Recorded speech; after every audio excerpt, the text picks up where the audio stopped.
Friends came छो बधा मजा में हशो फिजिक्स एन्जॉय करता हशो। आई होप तमने लेक्चर में मजा आवती हशे। अत्यार सुधीनुं जेटलुं आपणे भण्या छीए प्रीवियस लेक्चर में ए तमे स्ट्रोंग बनावी दीधुं हशे। हवे आपणे ई ज टॉपिकनी अंदर वधु स्ट्रोंग बनाववा माटे केवा प्रकारना क्वेश्चन पूछाय अने ग्राफना आधारे केवी रीते क्वेश्चन पूछाय ए आजे आपणे भणवानुं छे। मित्रों तमे 10th नी अंदर ग्राफ भणी गया छो, आलेख। तो आपणे आजे जे पण टॉपिक प्रीवियस लेक्चर में भण्या छीए पथ लंबाई, स्थानांतर, वेग अने झड़प, एमां मैं तमने बे वस्तु खास वात करी हती कि आ राशिओ जे छे ने सदिश कहेवाय ने आने अदिश कहेवाय। એટલે જેમાં દિશા સૂચન અનિવાર્ય હોય એ બધી કેવી રાશિ કહેવાય? સદિશ। એમાં દિશા બતાવવી જ પડે। જેમાં દિશા ન બતાવો અને એનું વર્ણન કરી શકાય એ બધી અદિશ રાશિ છે। દાખલા તરીકે છે તાપમાન છે, દળ છે। સદિશ રાશિ જે છે એની અંદર દિશા બતાવવી પડે એનું મેં તમને ઉદાહરણ આપ્યું હતું। બળ છે, વેગ છે, વેગમાન છે, આ બધી ભૌતિક રાશિઓ સદિશ રાશિ છે। बधी फिजिकल क्वॉन्टिटीज तमारे व्यवस्थित रीते भणवानी आवशे, पण आजे आपणे जेटलुं भण्या एने वधु स्ट्रोंग बनाववानुं छे अने ग्राफना आधारे केवी रीते एने समजावी शकाय ए आपणे समजवानुं छे। दोस्तों तमे ग्राफने पहेला रीड केवी रीते करवो ए तमने आवडवुं जोईए। आलेख पण वांचता आवडवो जोईए। तमे जे पण ग्राफ भणी गया छो 10th नी अंदर तमे त्यारे एने बे अक्ष तरीके आम बतावता होय। आ एक अक्ष અને આ બીજી અક્ષ। આને તમે પ્લસ એક્સ કહેતા, આને તમે માઇનસ એક્સ કહેતા, આને તમે પ્લસ વાય કહેતા અને આને માઇનસ વાય કહેતા। હવે આપણે અમુક વસ્તુથી મુક્ત થઈ જવાનું છે। દાખલા તરીકે તમે આને નેગેટિવ એક્સ કહો તો આ તમારો પોઝિટિવ એક્સ થઈ જાય। આને તમે નેગેટિવ એક્સ વાય કહો તો આ તમારો પોઝિટિવ થઈ જાય। ફિક્સ ન હોય પણ હા એ પાકું કે એકબીજાની વિરુદ્ધ હોય ત્યારે સાઇન બદલાઈ જાય। આ પોઝિટિવ હોય તો આ નેગેટિવ થાય અથવા તો આ પોઝિટિવ હોય તો આ નેગેટિવ થાય। આ ખાસ ધ્યાનમાં રાખવાનું। હવે આપણા મગજમાં જે ફિક્સ થયેલું છે એ પ્રમાણે મેં દર્શાવ્યું। મિત્રો કોઈ પણ ગ્રાફ જે છે એમાં ગ્રાફ જે છે વક્ર હોય, સુરેખ હોય, અલગ અલગ ગ્રાફ તમને જોવા મળતા હોય। ગ્રાફ બનતા કેવી રીતે હોય? દાખલા તરીકે તમે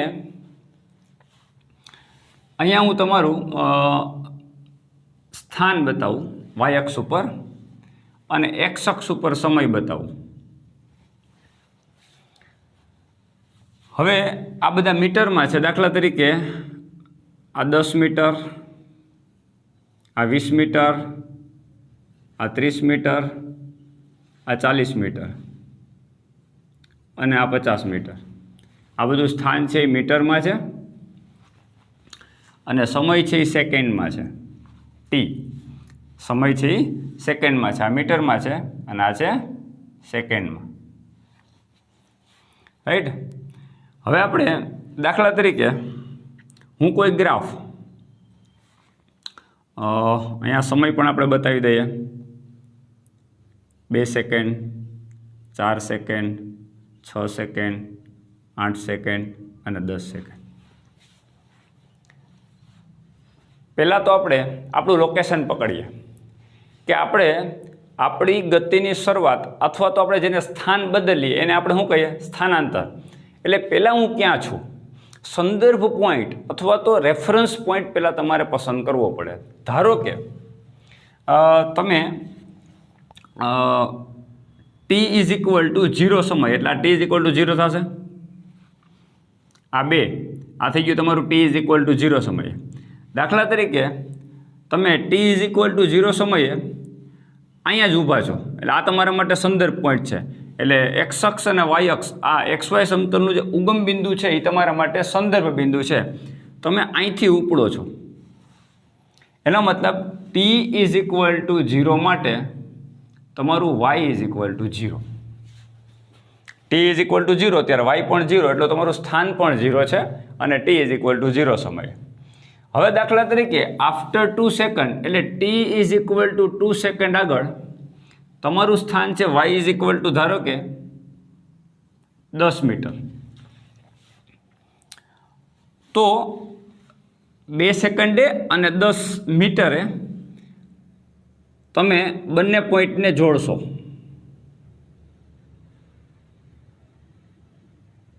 આ તમારો પોઈન્ટ. અહીંયા 2 સેકન્ડ અને અહીંયા 10 મીટર. પછી ધારો કે t ઇઝ ઇક્વલ ટુ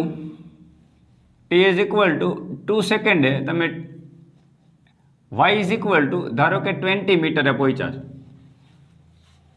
તો અહીંયા t ઇઝ ઇક્વલ ટુ 4 સેકન્ડે. તો 4 સેકન્ડ આગળ 20 મીટર એટલે અહીંયા 20 અને અહીંયા 4. આ બંને સીધા આપણે જોડ્યા ને એક ટપકું કર્યું. પછી તમે સ્થાન બદલી અને t ઇઝ ઇક્વલ ટુ ધારો કે 6 સેકન્ડે y ઇઝ ઇક્વલ ટુ 40 મીટરે જાવ છો. તો આનો મતલબ થાય કે t ઇઝ ઇક્વલ ટુ 6 અને આપણે 30 મીટર લઈ લઈએ અત્યારે સમજવા માટે. આ 30 અને આ 6 આ બંને સાથે મૂકી દીધા અને આ પોઈન્ટ જોડી દીધા. હવે તમે શું કરશો કે આ બધા પોઈન્ટને જોડશો એટલે તમારો ગ્રાફ બનશે. આ તમે બધા પોઈન્ટને મિત્રો જોડશો એટલે તમને આવો કંઈક ગ્રાફ મળ્યો.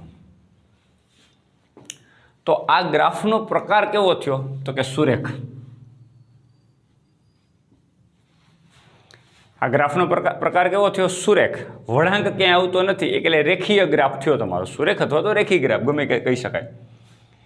હવે જોજો મિત્રો, આમાં સમજવાનું છે કે તમે પહેલી 2 સેકન્ડનો ગાળો હતો, આ તમારા માટે T1 તો આ તમારા માટે T2, અથવા તો આ તમારા માટે T1 ને આ તમારા માટે T2. એટલે આ T1 ને આ T2 તો મેં તમને કાલે જ વાત કરી હતી કે delta T is equal two T2 minus T1. તો આ T2 ના T1 તો 2 માઇનસ 0 એટલે 2 એટલે 2 સેકન્ડના ગાળામાં તમે y2 માઇનસ y1 એટલે delta y is equal two થાય y2 માઇનસ y1 એટલે આ તમારું અંતિમ સ્થાન 10. અહીંયા રહ્યું અંતિમ સ્થાન. 2 સેકન્ડ બાદ એટલે અહીંયા તમારે 2 સેકન્ડ બાદ આ તમારું સ્થાન છે. તો y2 તમારો 10 અહીં લખી જ નાખું. y2 તમારા માટે 10. y1 એટલે પહેલાં તમે ક્યાં હતા તો કે 0 એટલે 10 માઇનસ 0 ઇઝ ઇક્વલ ટુ 10. તો આ થઈ ગયું તમારું 10 મીટર. T2 કેટલું હતું પહેલાં? અંતિમ કેટલું હતું? 2. પ્રારંભિક કેટલું હતું? 0. તો 2 માઇનસ 0 એટલે 2 સેકન્ડ. મિત્રો 2 સેકન્ડમાં તમે 10 મીટરનું સ્થાનાંતર કર્યું. એટલે જો તમારે સ્થાનાંતર લખવું હોય તો તમે આવું લખશો: સ્થાનાંતર સરેરાશ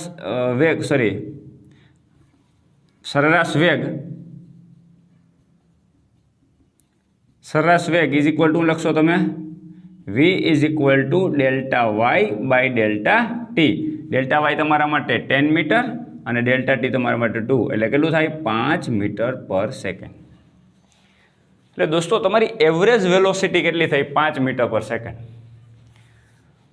તો તમને મિત્રો ખ્યાલ છે ખરેખર આ 5 મીટર પર સેકન્ડ શું છે? જો આપણે ગ્રાફમાં જોઈએ, તમે કોઈ પણ 2 બિંદુ ગ્રાફ ઉપરના કોઈ પણ 2 બિંદુ લઈ લ્યો, અથવા આ બંને લ્યો, અથવા તો આ બંને લ્યો, અથવા તો ગમે ત્યાં લઈ લ્યો, પણ આપણને એક્ઝેક્ટ લોકેશન ખબર છે ને ગ્રાફ લઈએ. ધારો કે મને આનું લોકેશન એક્ઝેક્ટ ખબર છે અને આનું પણ લોકેશન મને ખબર છે. તો આ બંને પોઈન્ટને હું કાટખૂણે જોડી દઉં 90 ડિગ્રીએ. તમે જોજો, આ શીખવા જેવું છે. તમને એમ થાય કે મારે એ 2 પોઈન્ટ નથી જોડવા, મારે આ 2 પોઈન્ટ જોડવા, તો એને પણ જોડી શકાય. તમને એમ થાય કે ફર્સ્ટ 0 વાળું અને આ છેલ્લું જોડવું તો પણ જોડી શકાય, એનો કોઈ વાંધો નથી. ધારો કે તમને એમ થયું કે ચલો મારે આ પોઈન્ટ અને આ point, last point to first point જોડવું, એટલે આ થયું. આ બંને પોઈન્ટને તમે કાટખૂણે જોડી દીધા. મિત્રો આ સુરેખાએ x અક્ષ સાથે જે એંગલ બનાવ્યો છે એને હું થીટા કહી દઉં. ખરેખર આ તમારું શું હોય? દાખલા તરીકે 0 થી 6 સેકન્ડ એટલે અંતિમ 6 સેકન્ડ ને પ્રારંભિક 0 એટલે ખરેખર તમારું શું હોય? 6 minus 0 is equal two 6 second. તો આ તમારા માટે શું હોય? Delta T. સમયગાળો કહેવાય ને 0 થી 6 સેકન્ડ એટલે સમયગાળો કહેવાય. સમયગાળો એટલે અંતિમ સેકન્ડ 6, પ્રારંભિક 0, 6 માઇનસ 0 એટલે કે 6. તો આ જે વસ્તુ છે એ તમારા માટે શું થશે?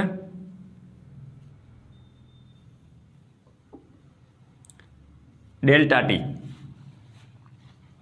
એટલે તમારો એક્સયામ ડેલ્ટા ટી. સમજો હું યામમાં બતાવું છું. એક્સયામ આ એક્સ અક્ષ ઉપર કહેવાય, એક્સયામ તમારો ડેલ્ટા ટી છે. સ્વાભાવિક છે કે તમે અહીંયા સમય દર્શાવ્યો તો સમય જ આવશે. અને આ તમારું વાયયામ એટલે આ તમારું y2 માઇનસ y1 એટલે આ થઈ ગયો તમારા માટે ડેલ્ટા વાય. તો આ તમારો વાયયામ કેટલો થયો? Delta Y. એટલે હું લખું વાયયામ મારા માટે ડેલ્ટા વાય.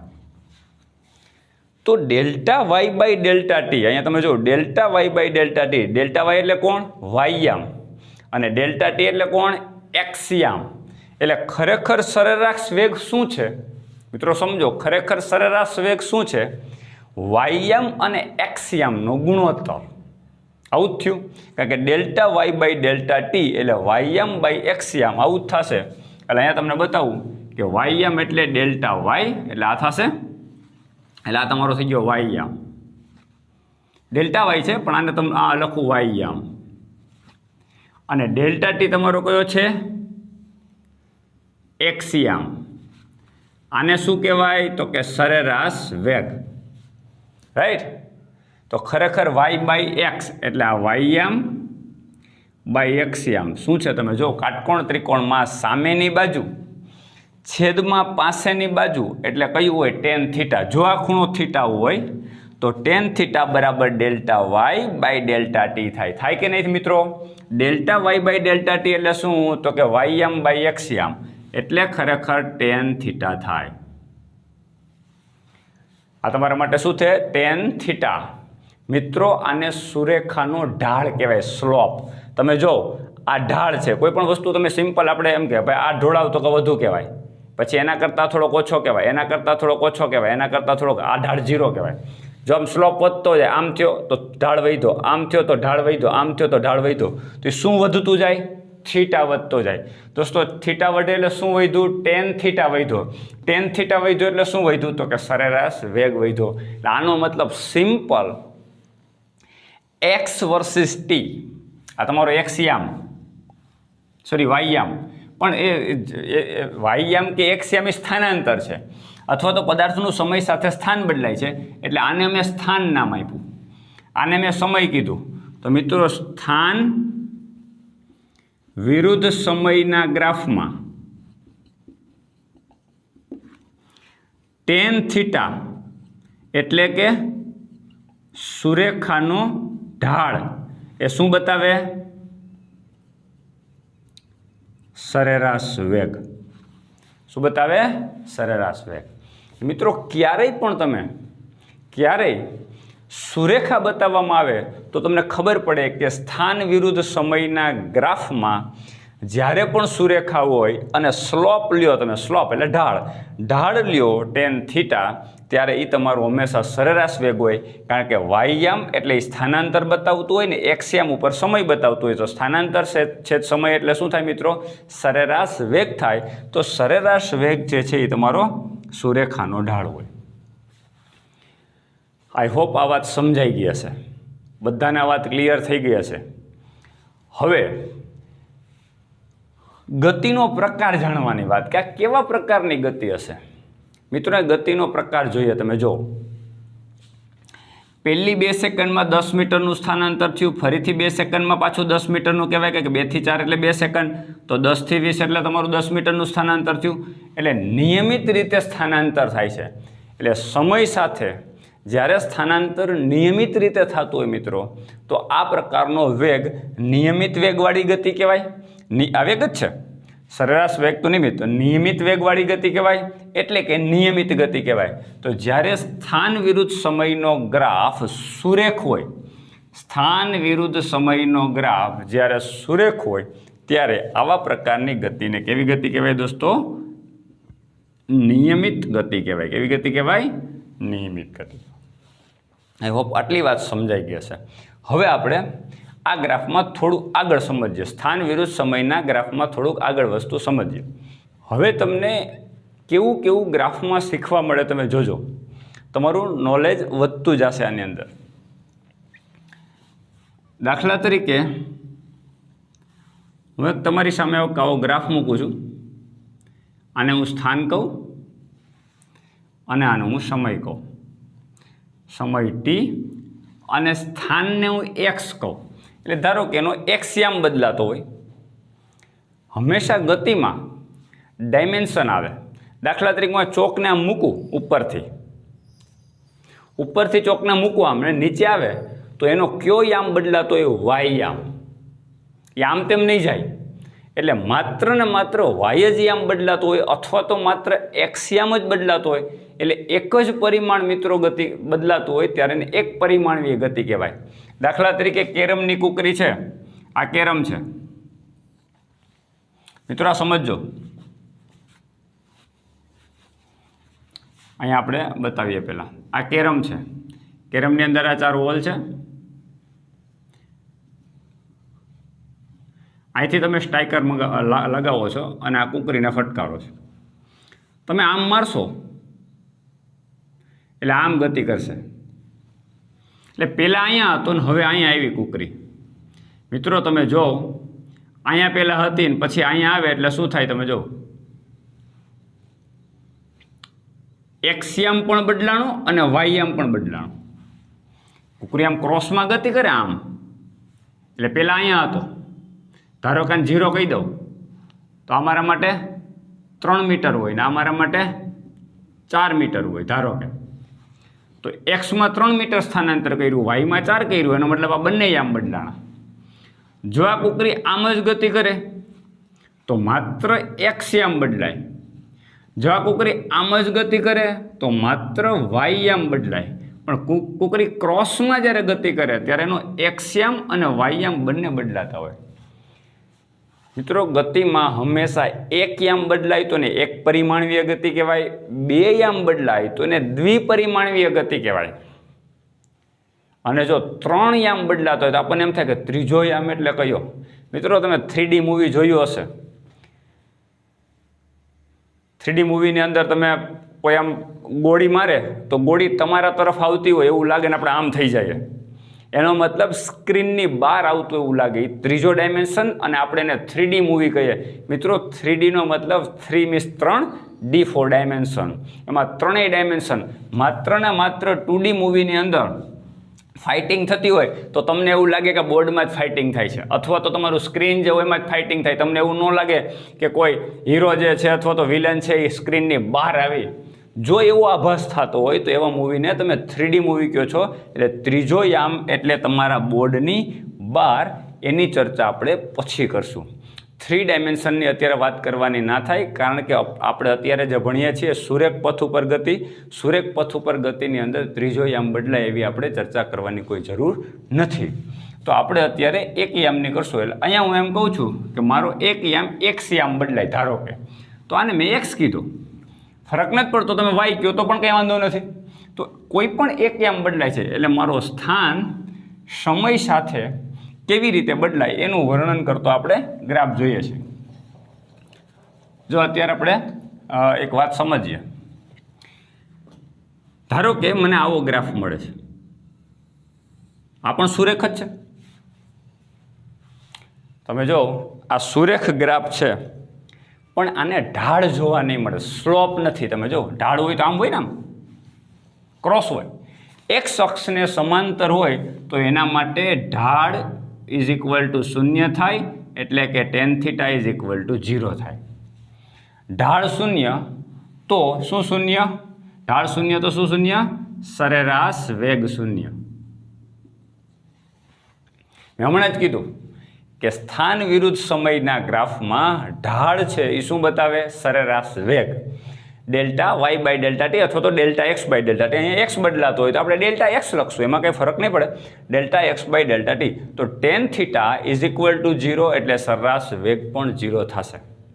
હવે આપણે સાબિત કરી દઈએ કે સરેરાશ વેગ શું કામે 0 થાય. તમે જો આ સમય છે, ધારો કે અહીંયા 1 second, 2 second, 3 second, 4 second, 5 second, 6 second આવું લખી નાખો. જો સમજો, આ હું 1 સેકન્ડે ક્યાં હું મારું સ્થાન બદલું છું. 1 સેકન્ડે ક્યાં હતો તો કે અહીંયા આ ગ્રાફ ઉપર આમ ટપકા જોડો એટલે તમને ખ્યાલ આવે. અહીંયા મીન્સ ક્યાં તો આ સ્થાન બતાવી દઉં, મારું ઘર લખ્યું મેં. 1 સેકન્ડે ક્યાં છું તો કે 1 સેકન્ડે હું મારા ઘરે છું. ચાલો 2 સેકન્ડને લંબાવીએ. 2 સેકન્ડે હું ક્યાં છું તો કે મારા ઘરે. 3 સેકન્ડે ક્યાં છું તો આ 3 સેકન્ડ લંબાવી. ક્યાં છું તો કે મારા ઘરે. 4 સેકન્ડે ક્યાં છું તો કે મારા ઘરે. 6 સેકન્ડ પણ ક્યાં છું તો કે ઘરે. આનો મતલબ શું થયો કે કોઈ પણ સમયે તમે મારું સ્થાન તપાસો તો હું ઘર ઉપર જ છું. એટલે ધારો કે કોઈ પણ સમયે તમે તપાસો તો હું આઈને ઊભો છું. આનો અર્થ શું મિત્રો? હું મારું સ્થાન બદલતો નથી. મિત્રો સ્થાન ન બદલો તો તમારું સ્થાનાંતર 0 કહેવાય. સ્થાનાંતર 0 કહેવાય તો તમારો સરેરાશ વેગ 0 કહેવાય. એટલે આવો ગ્રાફ પદાર્થ સ્થિર છે એવું બતાવે. શું બતાવે? પદાર્થ સ્થિર છે. પદાર્થ ગતિ જ નથી કરતો, એકને એક જગ્યા ઉપર છે. તો મિત્રો આ ગ્રાફ ઉપરથી તમને શું જાણવા મળ્યું કે જો ગ્રાફ એક શખ્સને સમાંતર એટલે સમયના પરિમાણને સમાંતર થઈ જાય તો સમય તો આગળ જાય છે, સમય તો બદલાય છે, પણ તમારું સ્થાન ત્યાં ને ત્યાં રહે છે. આ ઘર મેં તમને સમજવા માટે લખ્યું. ધારો કે x તો 1 સેકન્ડે પણ તમારું સ્થાન x છે, 2 સેકન્ડે પણ x છે, 3 સેકન્ડે પણ x છે. સ્થાન બદલાતું નથી એટલે ઢાળ 0 છે, એટલે સરેરાશ વેગ પણ 0 છે. સ્લોપ હશે તો એ નિયમિત ગતિ હશે અને એનો ઢાળ સરેરાશ વેગ બતાવે, પણ ઢાળ જ નથી તો સરેરાશ વેગ 0 થઈ જશે. ચાલો આ વાત બધાને ક્લિયર થઈ ગઈ હશે. ઓકે, હવે જરૂરી નથી કે તમારો ગ્રાફ અહીંથી જ ઉપડે. જરૂરી નથી કે અહીંથી જ ઉપડે. દાખલા તરીકે અહીંથી ઉપડો તો અત્યારે ઓલરેડી તમે એટલું સ્થાન છે જ તમારું 0ની સાપેક્ષે. હવે દાખલા તરીકે આપણે આવો એક ગ્રાફ દોરીએ કે જેની અંદર સ્લોપ હોય. ચાલો આપણે એવો ગ્રાફ દોરીએ કે જેમાં સ્લોપ હોય. આ પણ સ્થાન વિરુદ્ધ સમયનો જ ગ્રાફ છે. અહીંથી ક્યાંકથી ઉપાડીએ અને આમ સ્લોપ રાખીએ. આ સ્થાન બતાવી દઈએ 10 મીટર, 20 મીટર, 30 મીટર ને 40 મીટર. સેકન્ડ બતાવી દઈએ 2 સેકન્ડ, 4 સેકન્ડ, 6 સેકન્ડ ને 8 સેકન્ડ. આ ગ્રાફ શું કહેવા માંગે? ઓલરેડી સમય એટલે ટી ઇઝ ઇક્વલ ટુ 0. આ 0 કહેવાય. તો ટી ઇઝ ઇક્વલ ટુ 0 સેકન્ડે તમે અહીંયા નથી, તમે અહીંયા છો 10 મીટર. આ તમારું સ્થાન છે. જો ગ્રાફ અહીંથી ઉપડતો હોય તો ટી ઇઝ ઇક્વલ ટુ 0 એ તમારું સ્થાન પણ 0 છે. એટલે આ સ્થાન 0 નથી. એટલે મિત્રો અહીંયા ગતિની શરૂઆત કરો ને સંદર્ભ પોઈન્ટ અત્યંત મહત્વનો થાય. ટી ઇઝ ઇક્વલ ટુ 0 સમય હું ક્યાં હતો તો 10 હતો. હવે હું 2 સેકન્ડે હતો તો 4 સેકન્ડે ક્યાં આવ્યો? દાખલા તરીકે 30 છે એનું અહીંયા લઉં તો લગભગ 4. તો 4 સેકન્ડે હું ક્યાં ગયો તો કે 30 મીટરે. આનો મતલબ શું થયો કે પહેલાં હું 10 મીટરે તો હતો જ અને 30 મીટર આવ્યો તો મેં સ્થાનાંતર માત્ર મિત્રો કેટલું કર્યું છે? 20 મીટરનું જ. કારણ કે 30 માઇનસ 10 એટલે 20 થશે. એટલે ડાયરેક્ટ 0થી ગણવા નથી. આ તમારો 30 ત્યારે કહેવાય કે તમે અહીંથી ઉપડાવો. હવે આ 30 છે તો તમારું અંતિમ સ્થાન 30 કહેવાય, એ વાત સાચી. પણ તમે ઉપડાતા ક્યાંથી? 10થી. તો 30 માઇનસ 10 એટલે 20 થશે. તમે જોઈ લ્યો. જો આને તમે આમ જોડો કાટખૂણે તો આ તમારો slope tan theta is equal two સામેની બાજુ એટલે આ ડેલ્ટા વાય. આ તમારા માટે ડેલ્ટા ટી. તો ડેલ્ટા વાય કેટલો? તો કે 20. શું કામ? કે 30 માઇનસ 10 આટલો જ ગાળો લેવાનો છે એટલે 20 અને છેદમાં delta T. Delta T is equal two શું થશે મિત્રો? આટલો ગાળો એટલે 0 થી 4 એટલે 4 સેકન્ડ. તો તમારા માટે tan થીટા મિત્રો કેટલો થયો? તો કે 20/4 એટલે 5. તો 5 મીટર પ્રતિ સેકન્ડ તમારો સરેરાશ વેગ કહેવાય. તો ગ્રાફ ક્યાંથી ઉપડે છે, ક્યાં પૂરો થાય છે, અથવા તો કયા બે બિંદુ વચ્ચે તમે સરેરાશ વેગ લેવા માગો છો, એ બહુ મહત્ત્વની વસ્તુ થઈ જાય. તો ગ્રાફ અહીંથી ઉપડે એવું જરૂરી નથી. બીજી એક મહત્વની વસ્તુ, આ ગ્રાફમાં આ કયો યામ? વાય યામ. આ કયો યામ? એક્સ યામ. તમને બધાને ખબર હશે કે વાય યામ અને એક્સ યામ સમપ્રમાણમાં ત્યારે થાય જ્યારે ગ્રાફ સુરેખ હોય તો જ થાય. એક્સ અને વાય સમપ્રમાણમાં છે તો અહીંયા હું આમ લખી શકું કે વાય પ્રપોર્શનલ ટુ એક્સ. આ સમપ્રમાણતા તમને ખબર છે, જ્યારે નિયમિત ફેરફાર થતો હોય ત્યારે એક્સ અને વાય એકબીજાના સમપ્રમાણમાં ચાલતા હોય. તો આ જે છે એ સમપ્રમાણ તમે ચલણ આખું ભણી ગયા છો 10મામાં, તો વાય પ્રપોર્શનલ ટુ એક્સ. જો તમે વાય પ્રપોર્શનલ ટુ એક્સ લખો તો આવું થાય, y is equal to K x, જ્યાં કેને આપણે શું કહીએ? કે શું હોય? અચળાંક, જે બદલાતો હોય નહીં.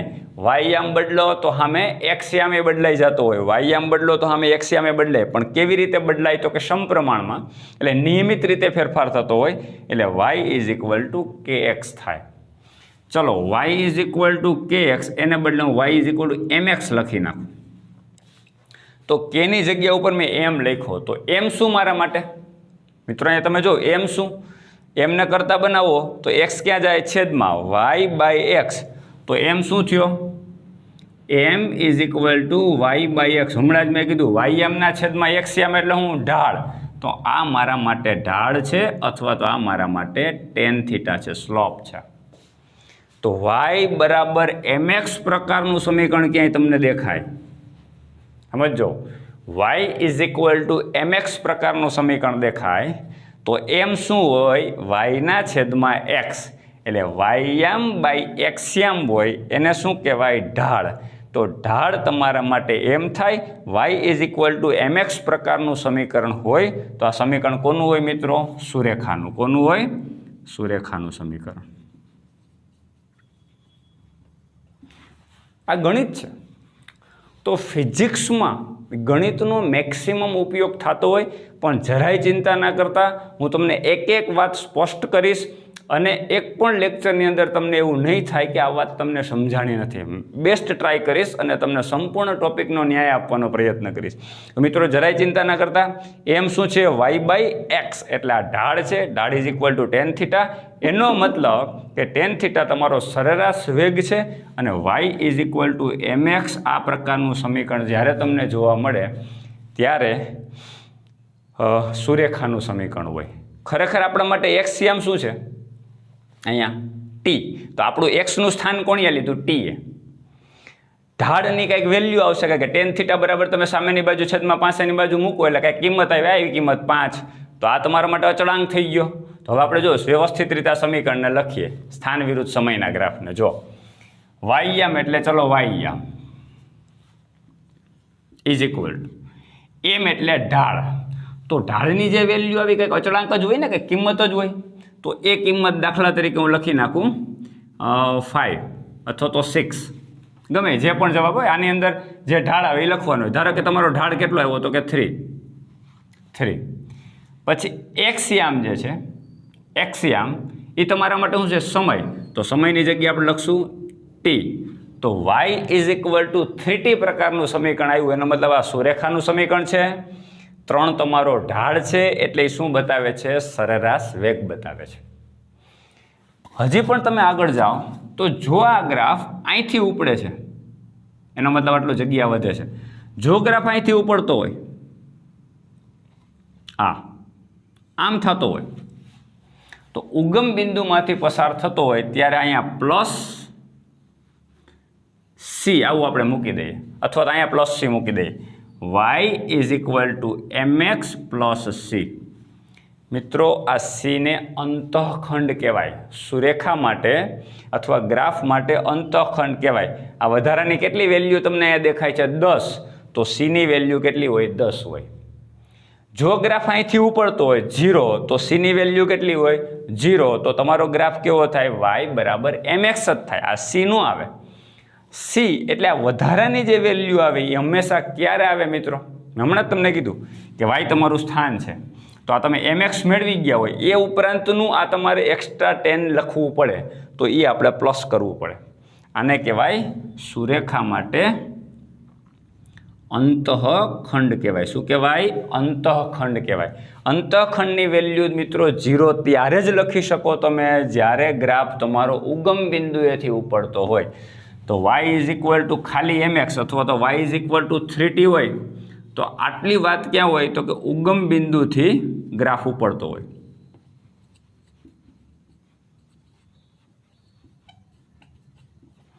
જો આ c ના આવે તો, જો c તમે લખો +c એટલે આ પ્રકારનું સમીકરણ હોય તો તમારે એક્સ્ટ્રા અંતઃખંડ આવે. એ ધન પણ હોઈ શકે અને ઋણ પણ હોઈ શકે. એ ક્યારે ધન હોય ક્યારે ઋણ હોય એની પણ હજી વિશેષ ચર્ચા કરવાની છે. ફરીથી મિત્રો ગ્રાફનો મારો પાછો એક લેક્ચર રહેશે, એની અંદર હજી હું તમને ડીપમાં સમજાવીશ કે આનો આપણી ગતિના ચેપ્ટરમાં કેવી રીતે ઉપયોગ થાય. વ્યવસ્થિત આટલી વાત તમે સ્ટ્રોંગ બનાવી દેજો.